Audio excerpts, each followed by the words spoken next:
সন্ধ্যার আষাঢ় মাসের সন্ধ্যাবেলায় ঝড়ো জোরে যখন বাড়ি ছাড়ে, কিছুক্ষণ থেমে থেমে এই বাড়িধারা পড়ে।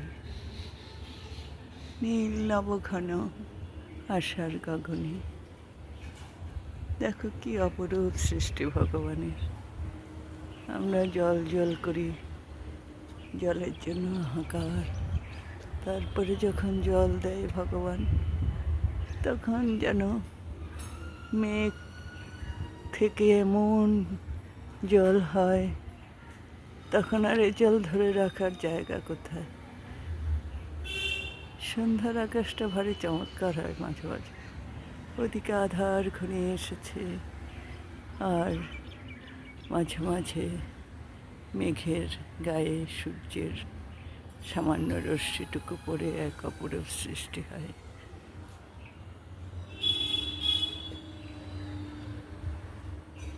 মেঘ না থাকলে এই অপরূপ দৃশ্য তো দেখা যায় না। মেঘের মায়া বড় চমৎকার। কখনো আলো ছায়ার খেলা চলতেই থাকে। আধারের কত রকম রূপ হয়, আবার সন্ধ্যার রূপ সে এক বিস্ময়। দেখো কখন যে ছবিগুলো এত সুন্দর হয়ে ওঠে।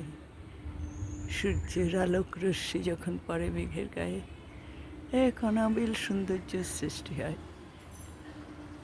খালি তাকিয়ে থাকতে ইচ্ছে করে।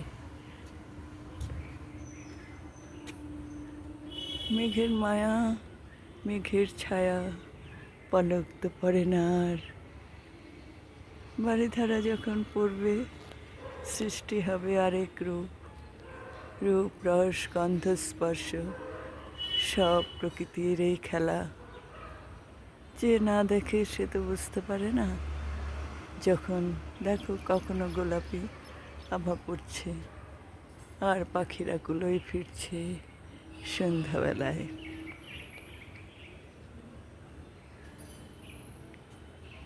এই এক কি সুন্দর দৃশ্য। দেখো কোথায় নীল, কোথায় সাদা, কোথায় অন্ধকার, আবার একটু হলুদ লালের মিশ্রণ, গোলাপি সাদা কালো মিশে আছে। রঙের রেখায় আলপনায় যেন ভরিয়ে দিয়েছে ভগবান এই পৃথিবীটাকে। সন্ধ্যা মেঘমালা,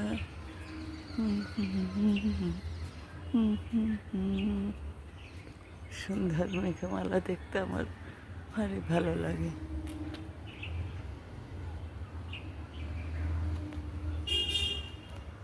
তুমি আমারও সাধেরও সাধনা। কবিগুরু রবীন্দ্রনাথ ঠাকুর কত কি লিখে গিয়েছেন।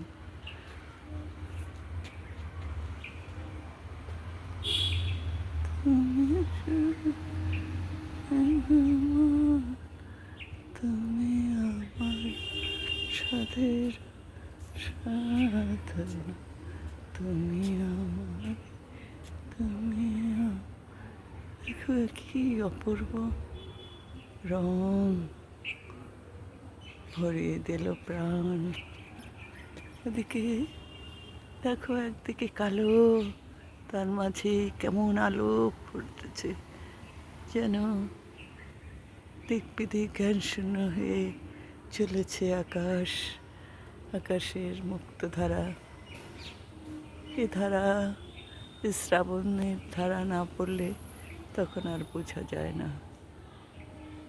আলোকের ঝর্ণা ধারা ধুয়ে দাও আপনাকে লুকিয়ে রাখা ধুলার ঢাকা। আমার গান আসে না গলায়, কিন্তু ইচ্ছা হয় ভারী একটুখানি করি ধীরে গলায়, কিন্তু গলার অনেক অপারেশন হওয়াতে গলার স্বর বসে যায় প্রায়। এই সুন্দর, তুমি সুন্দর, তাই যে থাকে দেখিলাম অপরাধ। আহা